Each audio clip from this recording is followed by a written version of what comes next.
दोस्तों आज के इस वीडियो में हम समझेंगे श्रीमद् भगवद गीता के दूसरे अध्याय के 21वें से 25वें श्लोक को। हम एक एक श्लोक के एक एक शब्द को समझेंगे और उसके बाद हम पूरे श्लोक का मतलब समझेंगे। ये पांचों श्लोक भगवान श्री कृष्ण की वाणी है।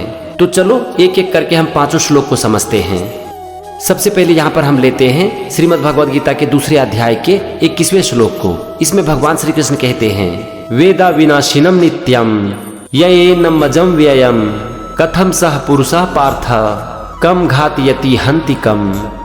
सबसे पहले हम एक एक शब्द का अर्थ समझेंगे, उसके बाद हम समझेंगे पूरे श्लोक का मतलब। सबसे पहला शब्द है वेदा विनाशिनम। इसमें दो शब्द है वेद और विनाशिनम। वेद का यहाँ पर मतलब है जानता है और अविनाशिनम का मतलब है नाश रहित, जिसका नाश नहीं किया जा सकता है। फिर है नित्यम। नित्यम मतलब नित्य, परमानेंट। इसके बाद है यह एनम जम व्ययम। इसमें है चार शब्द, यह एनम अजम अव्ययम। यह मतलब होता है जो। एनम मतलब इसको, यहाँ पर आत्मा के बारे में बात की जा रही है, मतलब कि इस आत्मा को। अजम मतलब अजन्मा, जिसका कि जन्म नहीं होता है। अव्ययम का मतलब होता है जिसे बदला नहीं जा सकता। तो यहाँ पर पहले लाइन का मतलब निकल कर आ रहा है कि जो इस आत्मा को नाश रहित, नित्य, अजन्मा और ना बदलने वाला जानता है। अब हम आते हैं दूसरे लाइन पर। यहाँ पर है कथम सौ पुरुषः। कथम का मतलब होता है कैसे, सह का मतलब वह और पुरुषः का मतलब पुरुष। इसके बाद है पार्थ। पार्थ अर्जुन का नाम है। इसके बाद है कम। कम का मतलब होता है किसको। फिर है घातयति, और घातयति का मतलब होता है मरवाता है। और उसके बाद है हन्ति। हन्ति का मतलब होता है मारता है। और अंतिम शब्द है कम। कम का मतलब है किसको। तो यहाँ पर दूसरे लाइन का मतलब हुआ कि हे पार्थ, वह पुरुष कैसे किसी को मार सकता है या फिर मरवा सकता है। अब हम देखते हैं पूरे श्लोक का मतलब। भगवान श्री कृष्ण अर्जुन से कह रहे हैं कि हे पार्थ, जो पुरुष इस आत्मा को नाश रहित, नित्य, अजन्मा और ना बदलने वाला जानता है, वह कैसे किसी को मार सकता है या फिर किसी को मरवा सकता है। यहाँ पर भी भगवान श्री कृष्ण अर्जुन से आत्मा के बारे में बात कर रहे हैं। वो कह रहे हैं कि आत्मा का विनाश नहीं किया जा सकता है। आत्मा नित्य है। आत्मा का ना तो जन्म होता है और ना ही इसकी मृत्यु होती है। और आत्मा अपरिवर्तनशील है। और जब हम इस बात को जान जाते हैं तो फिर हम किसको मारेंगे या फिर किसको मरवाएंगे। ये था श्रीमद् भगवद गीता के दूसरे अध्याय का 21वां श्लोक। अब हम देखेंगे इसी अध्याय का 22वां श्लोक। भगवान श्री कृष्ण अर्जुन से कहते हैं, वासांसि जीर्णानि यथा विहाय नवानि गृह्णाति नरोपराणि तथा शरीरानि विहाय जीर्णानि अन्यानि संयाति नवानि देहि। यहाँ पर है वासांसि जीर्णानि यथा विहाय। वासांसि मतलब वस्त्रों को, जीर्णानि का मतलब होता है पुराने, यथा, यथा मतलब जैसे, विहाय, विहाय मतलब त्याग कर। तो पूरे लाइन का मतलब हुआ जैसे पुराने वस्त्रों को त्याग कर। अब इसके बाद है नवानि गृह्णाति नरोपराणि। नवानि मतलब नया, गृह्णाति मतलब ग्रहण करता है। इसके बाद है नरोपराणि। इसमें दो शब्द है, नरः और अपराणि। नरः मतलब मनुष्य और अपराणि मतलब दूसरे। तो नवानि गृह्णाति नरोपराणि का मतलब हो गया मनुष्य दूसरे नए वस्त्रों को ग्रहण करता है। इसके बाद है तथा शरीरानि विहाय जीर्णानि। तथा मतलब वैसे ही, शरीरानि मतलब शरीरों को, विहाय मतलब त्याग कर, जीर्णानि मतलब पुराने। फिर इसके बाद है अन्यानि संयाति नवानि देहि। अन्यानि मतलब दूसरे और संयाति मतलब प्राप्त करता है। नवानी मतलब नया और देही मतलब जीवात्मा। ये तो हुआ श्लोक के एक एक शब्द का मतलब। अब हम देखते हैं पूरे श्लोक का मतलब। भगवान श्री कृष्ण कह रहे हैं कि जैसे मनुष्य पुराने वस्त्रों को त्याग कर दूसरे नए वस्त्रों को ग्रहण करता है, वैसे ही जीवात्मा पुराने शरीर को त्याग कर दूसरे नए शरीर को प्राप्त करता है। ये था दूसरे अध्याय का 22वां श्लोक। अब हम देखते हैं इसी अध्याय का 23वां श्लोक।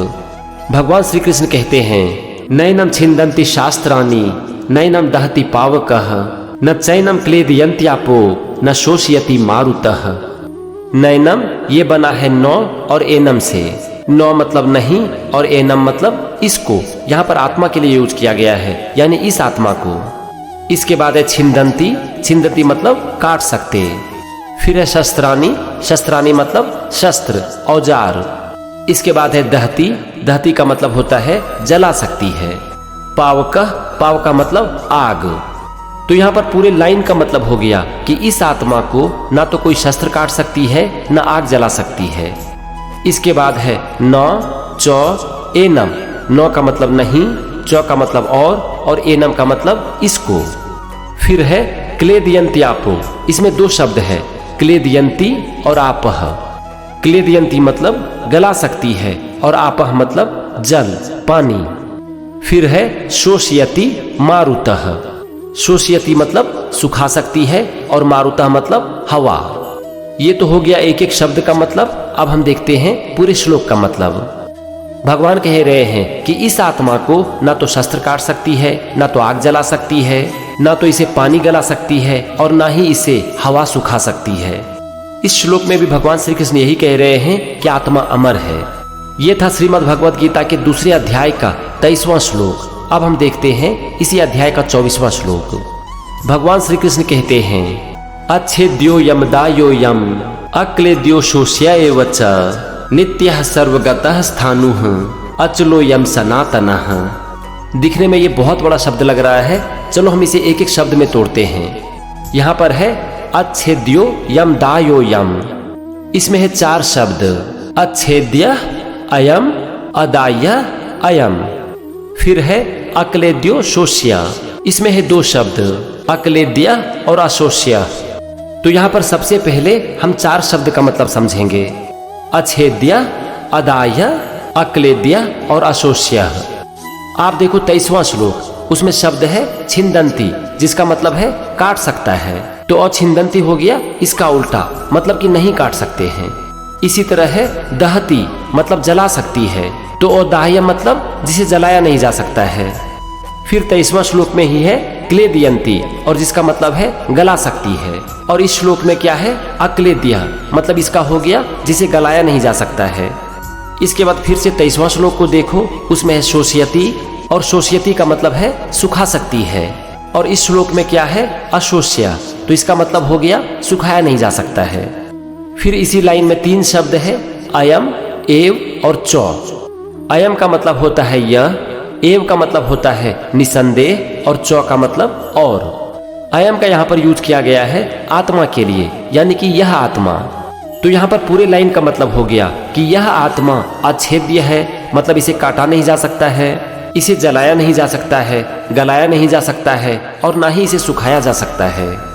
ये था पहले लाइन का मतलब। अब हम देखते हैं दूसरे लाइन को। यहाँ पर पहला शब्द है नित्य, और इसका मतलब होता है नित्य, मतलब कि जो हमेशा है। इसे इंग्लिश में इटर्नल कहते हैं, मतलब कि जिसकी ना तो कोई शुरुआत है और ना ही कोई अंत है। फिर है सर्वगतः, मतलब कि यह सब जगह है। फिर है स्थाणुर्चलोयम, इसमें है 3 शब्द, स्थाणु और चलः अयम। स्थाणु मतलब स्थिर रहने वाला, अचलः मतलब अचल, मतलब कि जो चल नहीं सकता है। फिर है अयम, अयम का मतलब यह, मतलब कि यह आत्मा। और इसका अंतिम शब्द है सनातनः, सनातना का मतलब होता है जो हमेशा के लिए है। तो यहाँ पर दूसरे लाइन का मतलब हो गया यह आत्मा नित्य, सर्वव्यापी, अचल, स्थिर रहने वाला और सनातन है। पूरे श्लोक में आत्मा के बारे में बात की जा रही है। भगवान श्री कृष्ण कह रहे हैं कि इस आत्मा को काटा नहीं जा सकता है, जलाया नहीं जा सकता है, गलाया नहीं जा सकता है और ना ही सुखाया जा सकता है। यह आत्मा तो नित्य, सर्वव्यापी, अचल, स्थिर रहने वाला और सनातन है। ठीक है, ये था दूसरे अध्याय का 24वां श्लोक। अब हम देखते हैं 25वें श्लोक को। 25वें श्लोक में भगवान श्री कृष्ण कहते हैं अव्यक्त्यो यम चिंत्यो यम अविकार्यो यमुच्यते तस्मादेवं विदित्वैनम नानुशोचि तुमर्हसि। यहाँ पर पहला शब्द देखो कितना बड़ा है, इसे हम तोड़ेंगे तब आपको आसान लगेगा। यहाँ पर है अव्यक्तोयम चिंत्योयम, इसमें है 4 शब्द, अव्यक्त अयम और चिंतय अयम। यहाँ पर अयम का मतलब है यह, यानी कि यह आत्मा। अव्यक्त मतलब जिसे व्यक्त नहीं किया जा सकता है। अचिंत्य मतलब जो कि समझ से बाहर है, इसे अकल्पनीय कह सकते हैं, अनथिंकेबल कह सकते हैं। अब इसके बाद है अविकार्योयम उच्यते। यहाँ पर 3 शब्द है, अविकार्य, अयम उच्यते। अविकारी का मतलब होता है जिसका कोई रूप नहीं है, फॉर्मलेस, और उच्यते का मतलब है कहा जाता है। तो यहाँ पर पहले लाइन का मतलब हो गया कि इस आत्मा के बारे में कहा जाता है कि यह अव्यक्त है, यानी कि इसके बारे में हम कुछ भी व्यक्त नहीं कर सकते। यह अकल्पनीय है और इसका कोई रूप नहीं है। अब हम आते हैं दूसरी लाइन पर। यहाँ का पहला शब्द है तस्मात् देवम। इसमें दो शब्द है, तस्मात् और एवं। यहाँ पर तस्मात् का मतलब होता है इसीलिए या फिर इस तरह से, एवं का मतलब होता है इस प्रकार से। इसके बाद है विदित्वैनम। इसमें भी दो शब्द है, विदित्वा और एनम। विदित्वा मतलब जानकर और एनम मतलब इसको, यानी कि इस आत्मा को। अब अंतिम शब्द है नानुशोचि तुमर्हसि। यहाँ पर तीन शब्द है, न मतलब नहीं, अनुशोचितुम इसका मतलब है शोक करने के, और अर्हसि का मतलब होता है उचित नहीं है। तो नानुशोचितुम मर्हसि का मतलब हो गया शोक करना उचित नहीं है। तो यहाँ पर दूसरी लाइन का मतलब हो गया कि इसीलिए इस आत्मा के बारे में इस प्रकार से जानकर तुम्हें शोक करना उचित नहीं है। दोनों लाइन का मतलब हमने समझ लिया। अब हम समझते हैं पूरे श्लोक का मतलब। भगवान श्री कृष्ण अर्जुन से कहते हैं कि हे अर्जुन, यह आत्मा अव्यक्त है, अकल्पनीय है और इसका कोई रूप नहीं है, और इसीलिए इस आत्मा के बारे में यह जानकर तुम्हें शोक करना उचित नहीं है। तो फ्रेंड्स, ये था श्रीमद् भगवद गीता के दूसरे अध्याय का 5 श्लोक, 21 से 25 तक। मैं उम्मीद करता हूँ कि आपको पांचों श्लोक का मतलब बहुत ही अच्छे से समझ में आ गया होगा। इसके पहले दूसरे अध्याय के पहले श्लोक से 20वें श्लोक तक का जो मैंने वीडियो बनाया है, उन सब का लिंक मैं डिस्क्रिप्शन बॉक्स में डाल रहा हूँ। आप उसे भी जरूर देखो ताकि आपको हर श्लोक का मतलब समझ में आ जाए। तो आज की वीडियो में बस इतना ही। अगले वीडियो में हम इसी सीरीज को आगे बढ़ाएंगे। तब तक के लिए जय श्री कृष्णा।